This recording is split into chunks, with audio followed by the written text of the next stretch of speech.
嘉賓去講呢個關於扣稅呢個角度點樣可以做多啲呢個 topic 嘅生意啦。咁唔一定用扣稅年金嘅。咁第一位就係阿倫啦，直接就講扣稅年金啦，因為阿倫都做得都多嘅喺扣稅年金呢一度。咁啊，佢會分享下佢點樣 sell 扣稅年金啦。咁當然扣稅年金少少嘅背景都想講翻，可能未必個個都知嘅。咁 part two 就交俾我啦，講 Forever Love。咁 Forever Love 其實好多人用呢個產品去 replace 咗扣稅年金嘅。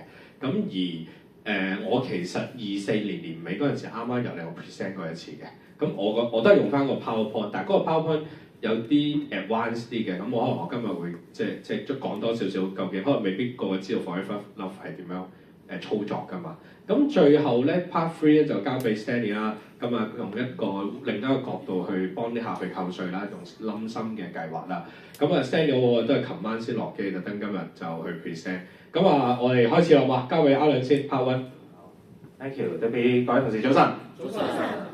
我哋三寶啊嘛，係啊，好似我睇到個 message 我哋三個係三寶，我哋係扣稅三寶。三叔。好啦，係啊。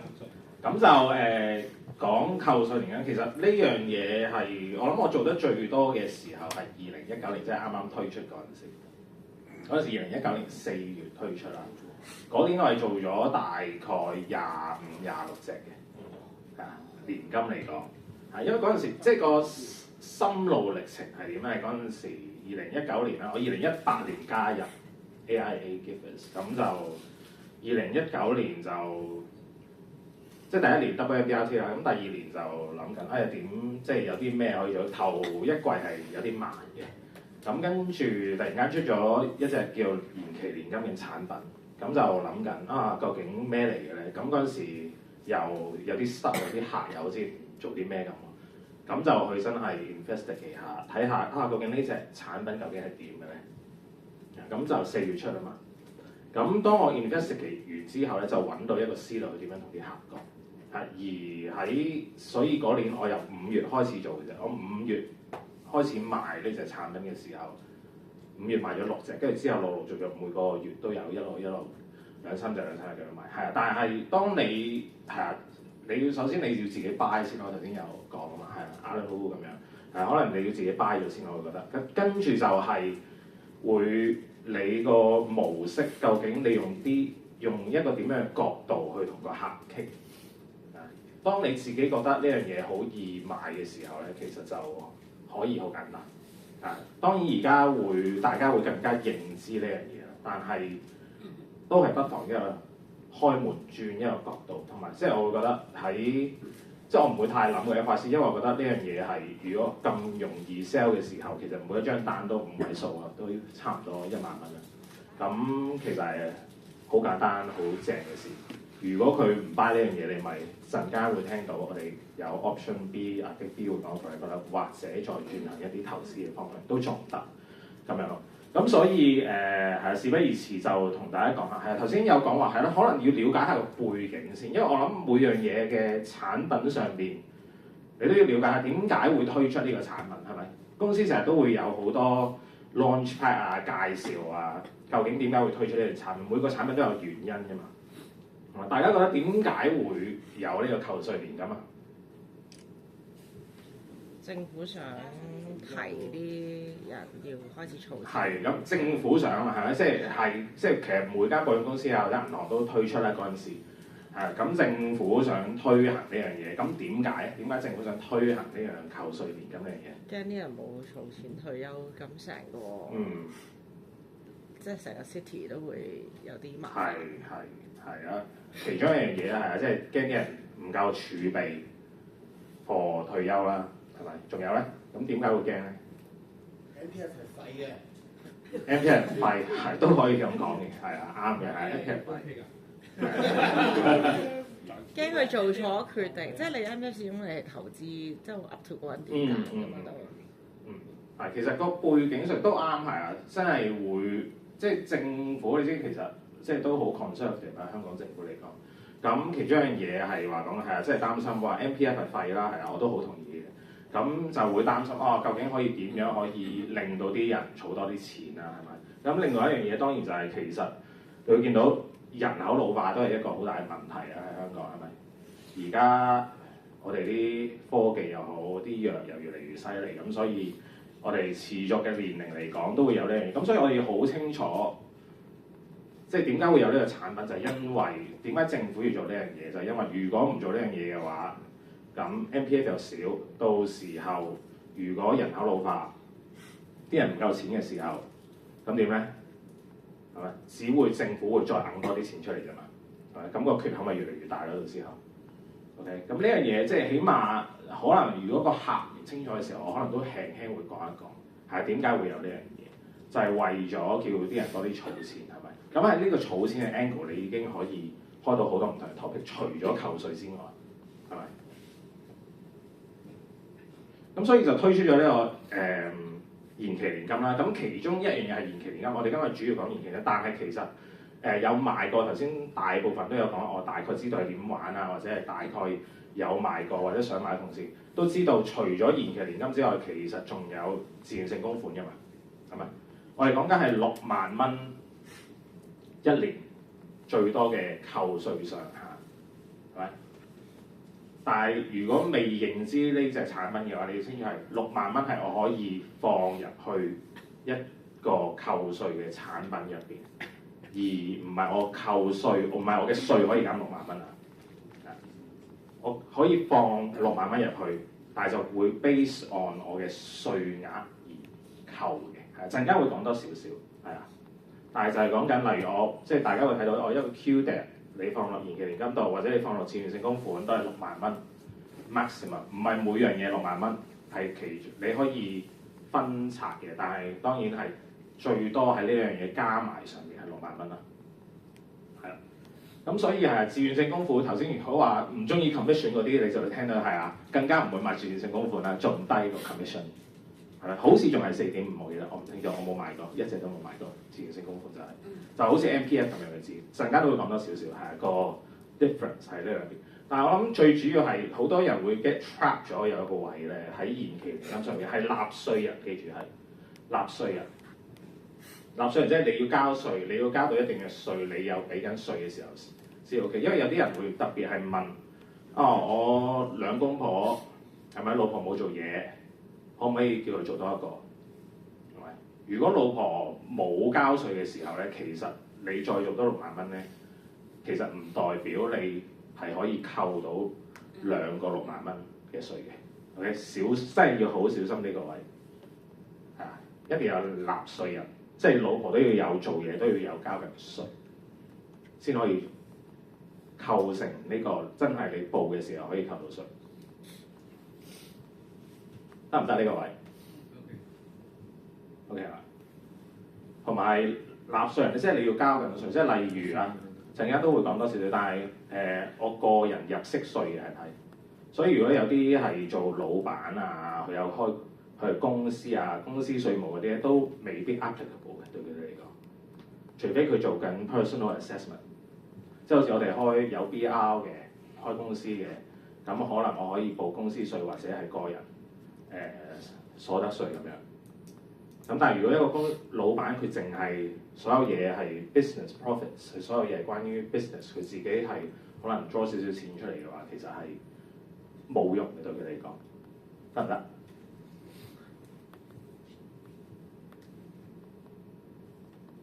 咁所以啱啱又講啦，我哋最多每人嘅個人上限係6萬蚊啦。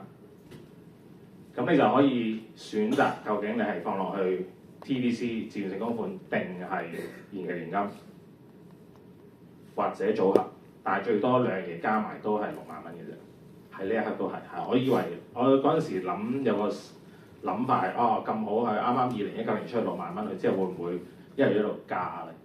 唔係，其實好多外地嘅一啲咁嘅政策會加嘛，視乎你嘅通脹啊成，但係佢一直冇加過。搞到我好唔開心。好，咁我哋就要了解，係啊，頭先有講稅務上邊啊嘛，係咪？咁其實6萬蚊我係放落去呢個 account 入邊，一個 tax savings account，我成日都同啲客講。咁所以喺呢個位你要清晰究竟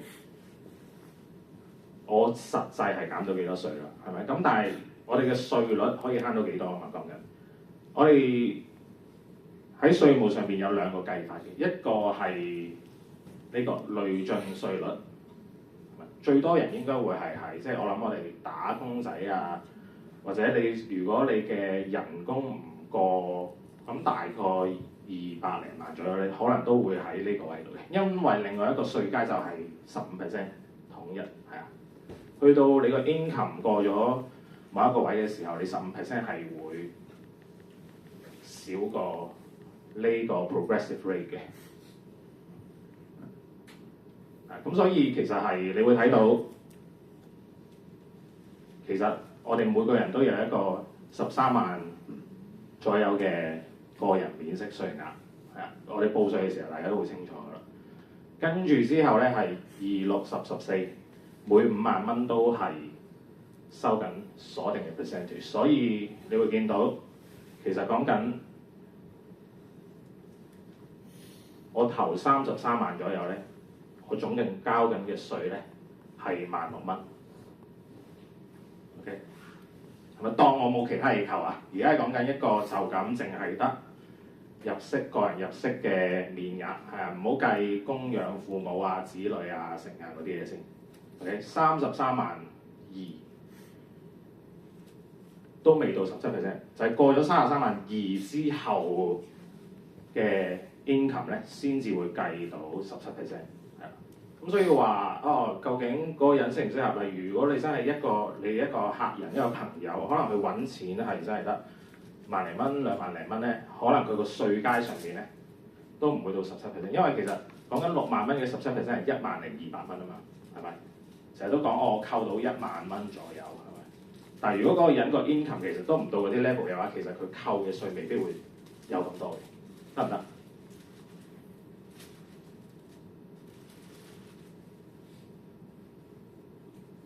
如果佢係一個 high income earner 嘅話，咁就變咗，如果佢係計15% 嘅話，咁咪9000蚊。有冇問題呢度？我再有一個 example 俾到大家睇嘅，類似咁樣。如果一個人揾3萬蚊，年收入36萬啦，扣咗132000蚊。當佢已經有買咗自願醫保啦，係咪？咁你扣嘅稅務年金上邊6萬，所以你慳到嘅稅有幾多？扣稅前、扣稅後。因為好多人會諗究竟呢個客究竟適唔適合做咧？係咪啱唔啱佢咧？係咪扣唔扣到應有嘅稅務咧？究竟扣到幾多咧？咁所以我會睇嘅係可能你睇一個3萬蚊嘅3個，如果佢月入大概有3萬蚊，撇除佢冇其他嘢扣嘅話咧，其實都可以做到一個扣稅年金嘅 savings 嘅 ，OK？ 咁你就再睇啦，再分拆嘅話，如果我係一個年收入單身人士啊，而家都係講緊係啊，究竟我真實扣到嘅稅係幾多？咁你就可以同個客分拆到究竟佢應唔應該做呢個扣稅年金嘅項目。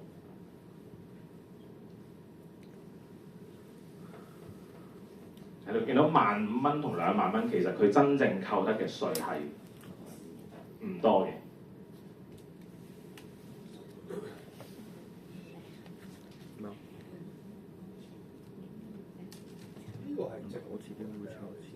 我自己整嘅。其實呢個幾好，呢個你俾個客睇嘅。係啊，好好嘅，你就咁俾個客睇都 OK， 係。我想知6萬咧係一定 fix 死咗每年供6萬啦，定係？係你年金嘅話，例如我哋年金陣間會講，年金就係5年啊嘛，我哋 AIA 派，咁佢每年一定要放6萬落去咯。即係冇得低啲嘅，冇得。有得低啲，係都有個 minimum pay 嘅年金又，但係都4萬左右好似係。4,000萬美金。係咯，4,000萬美金。OK。都可以多過6萬嘅。可以多過6萬，但係你6萬嘅話咧，你冇嗰個係啊，冇乜係啊，冇乜用，你扣唔到稅嘅啦嘛，6萬之後，你交俾政，你填 tax return 嘅時候，你最多都係填到你個 premium 嘅。係啦。所以其中一個方案啦，但係重點係即係我哋要了解晒成個背景，我哋大概知道究竟邊啲人適合，我哋要清楚個稅階係咪？咁我哋先至再諗 OK， 點樣去 sell 係咪？要揾啲咩客係咪？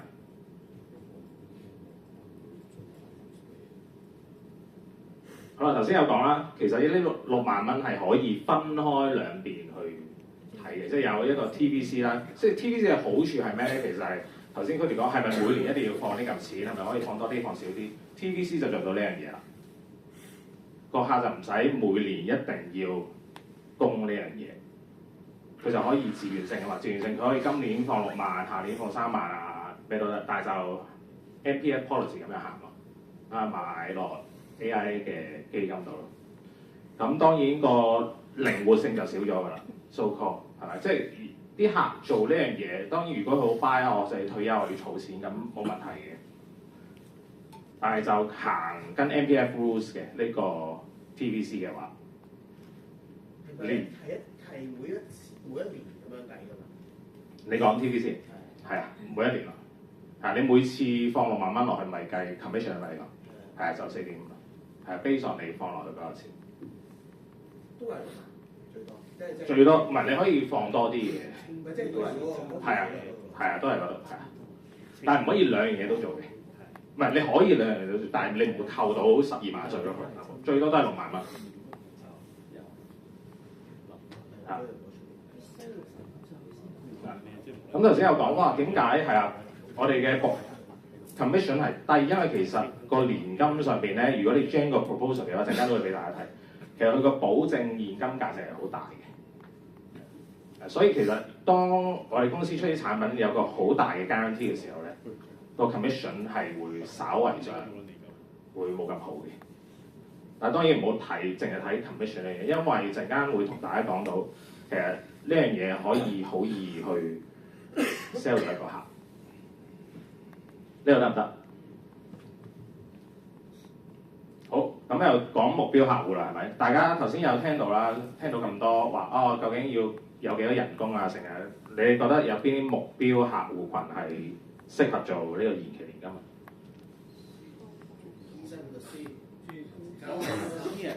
專業人士係咪？係高收入，係係即係種種都會係偏向頭先有話，我哋可能稍後教大家點樣去 sell 一啲專業人士啦，之後啲 training 係咪？其實好多可能延期年金扣稅都係一個開門磚嘅位，去同一啲稍為高收入少少嘅人士去傾。咁我做得最多嘅其實係真係喺investment banker 啊，喺律師上邊會有好多會做呢樣嘢。咁仲有 accountant 啦、醫生啦、教師啦，係啊，你就算啲消防員啊，頭先大家都有講建築師啊，呢啲比較專業行業嘅人，因為可能佢哋嘅揾嘅錢都已經幾萬蚊或以上不等㗎啦嘛，係咪？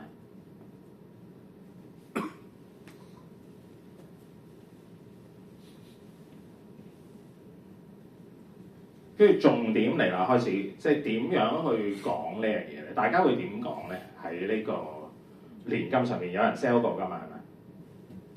你會點講咧 ？Ambrose， 你會點講咧？你岌頭。我會同佢講係你想唔想喺你個稅嗰度實質係俾少1萬蚊咧？俾少咗1萬蚊。而係合法地。合法地少咗1萬蚊 ，OK。好啊。其他人咧？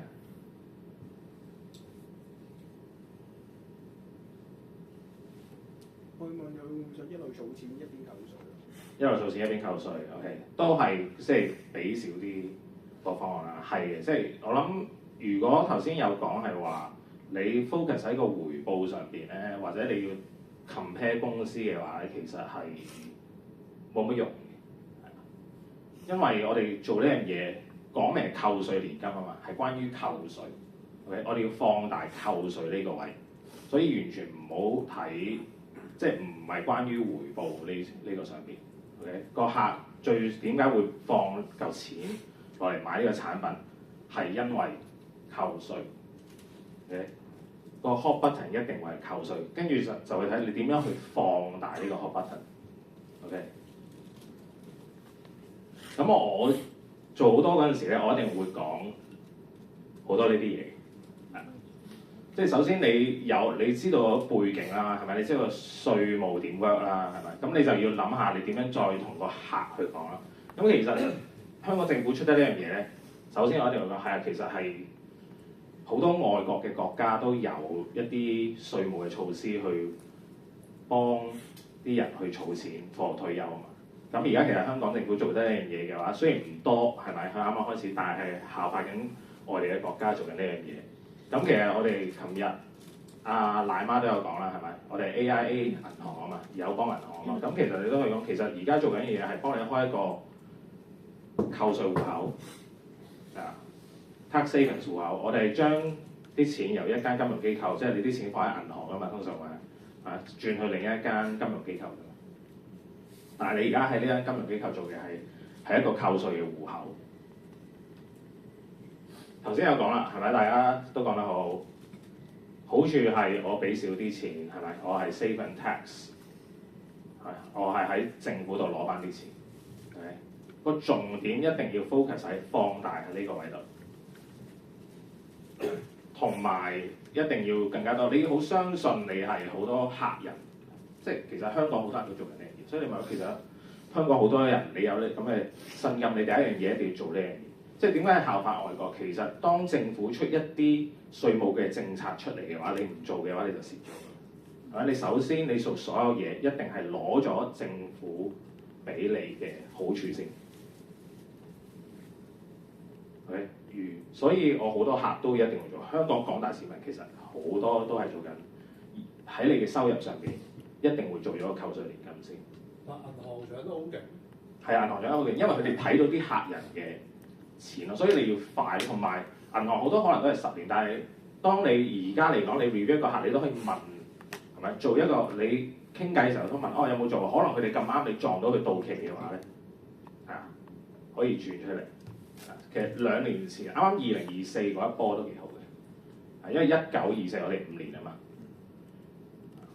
我都鬧翻好多 existing 客嗰陣時，又係就咁叫佢哋再做啫嘛。但係人為心理，就算我諗呢樣嘢，我就算唔係賣呢個扣稅年金嘅話，都會做好多嘅，係好多人都會做呢樣嘢。我見下最多成日都會講，我好多客都好似你咁，會做乜乜乜乜乜。但係你會覺得，即係我同埋講呢樣嘢，扣稅年金其實每個即係好似你咁樣揾得咁嘅收益人士，一定會做個扣稅年金，所以唔使諗，係 it's a no-brainer。係因為你唔做就蝕。我心態就係覺得我放大你會蝕喎，我唔想你蝕嘅話，你唔係一定要做，所以所有人都做。OK， 呢個得唔得？係阿聰。阿倫想請教下，因為咧，好似啱啱阿 Ben 都有講咧，其實銀行搶得好犀利，佢哋嘅 guarantee 成分比較高。咁我之前咧面對咗有一啲客咧，佢哋係5年之後扣完稅就 cut 咗張單，cut 咗張單跟住就重新買過。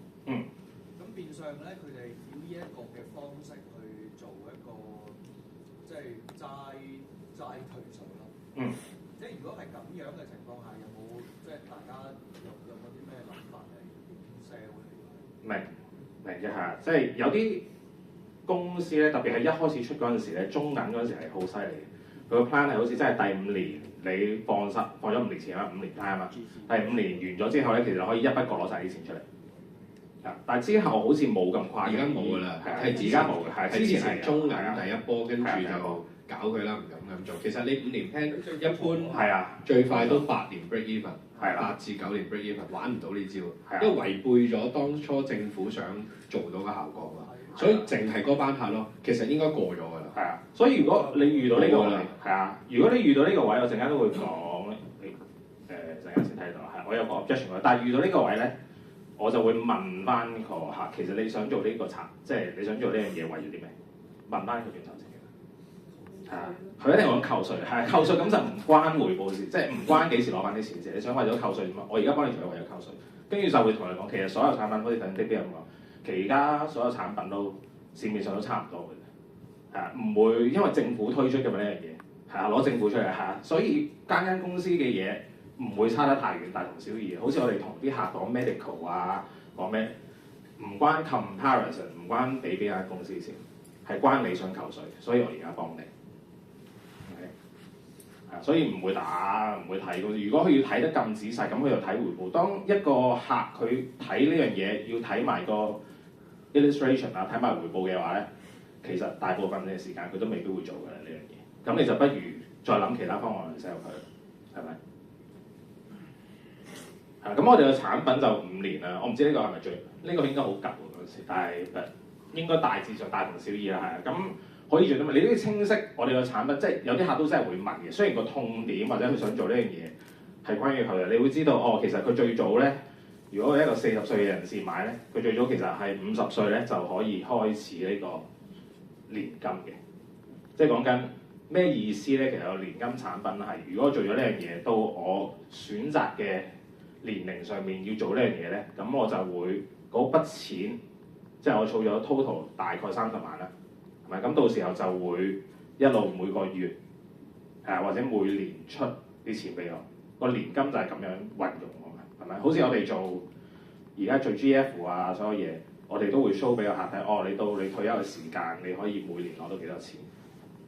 年金就會係 fix 咗，你可以揀固定遞增，但係佢淨係會派10年嘅啫，咪？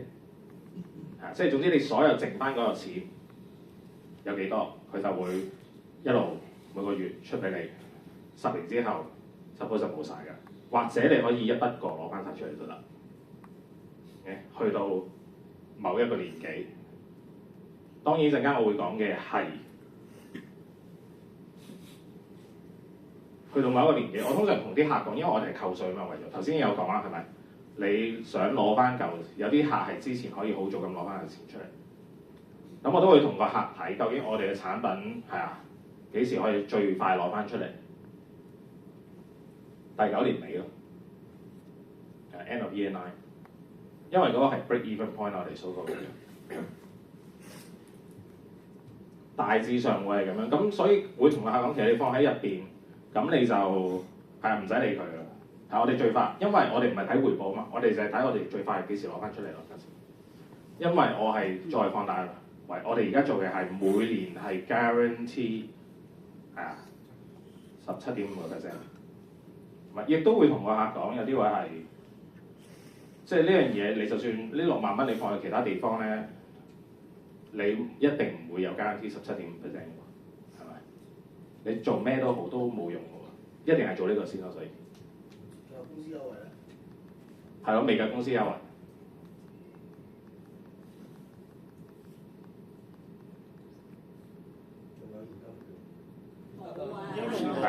你要自己跳啦！如果你同個客講完之後，佢傷緊自己，佢傷緊自己。OK， 好，我俾嘅百佳惠康嘅。所以你5年其實一個客做呢樣嘢做5年，其實就減每年最多10,200蚊，5年就係51,000蚊。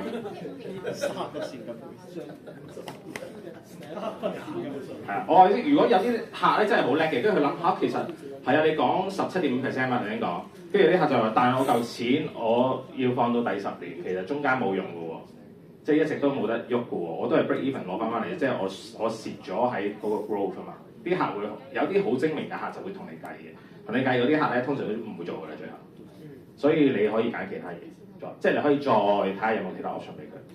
但係最簡單有啲客即係你要捉緊頭先有講嗰幾個位置，就係其實每個人都做，即係好似你咁。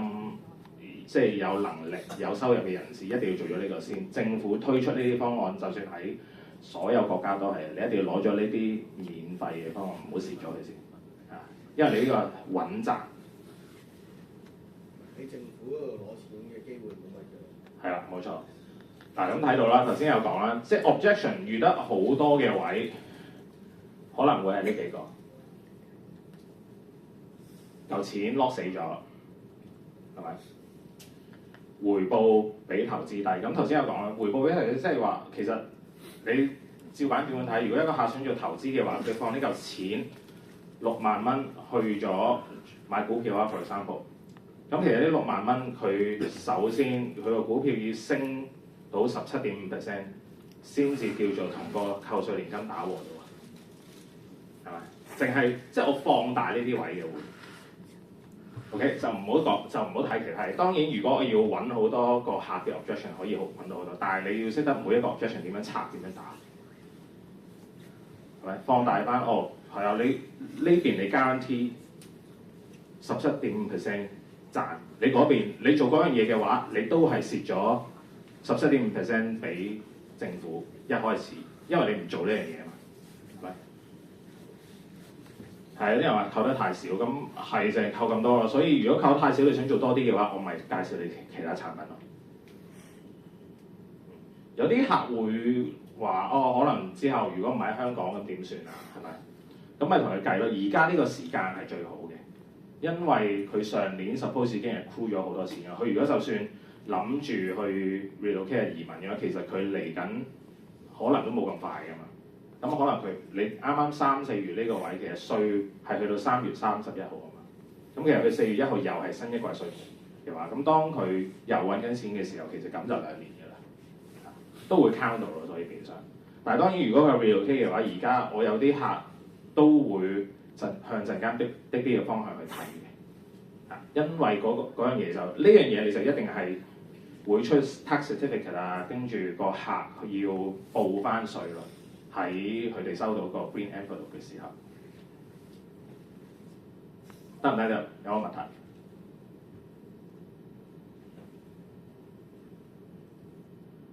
攞錢攞咗10年，咁嗰啲你咪可以有機會去睇其他方案啦。如果佢即係呢啲 objection 好好嘅，係啊，太長啊，年金攞得咁少啊，係咪？咁咪叫佢做多啲，再介紹其他產品啦。但係譬如重點，我哋做延期年金。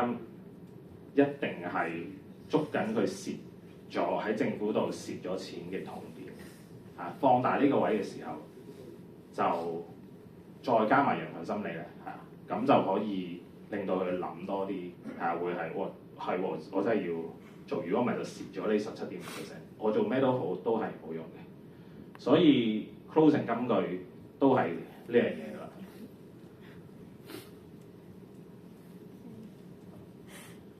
如果俾你揀，你會白白咁樣將啲錢俾咗政府啊，定係留翻自己個袋度咧 ？What would you rather？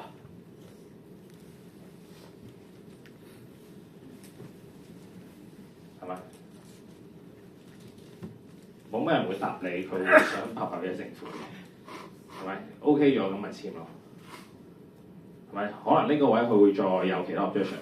佢個 objection 嗰度咪 handle 翻佢其他嗰啲 objection 咯，但係跟住都係攞翻呢個出嚟，個個人都做㗎啦，係咪？咁你點睇？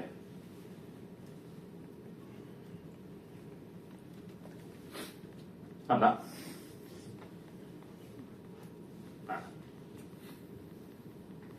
有冇人想問嘢？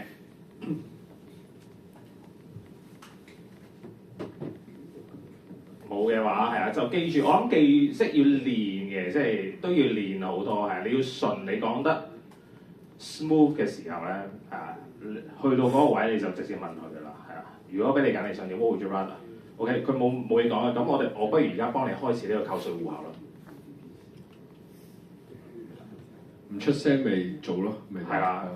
就攞個 iPad 出嚟。係啊，佢諗係啊，大概你俾佢諗5秒到10秒左右，係啊，佢一直都唔出聲。OK， 咁我係啊，身份證啊，係我幫你開個扣稅戶口。佢又戇居居攞出嚟就做㗎啦，攞張身份證係嘛？係咁㗎啦，啲單我平時都唔做。或者佢呢個跟住話，咁我要做啲咩啊？咁樣，我要做啲咩？咁你就知咩事嘅。係啊，身份證係。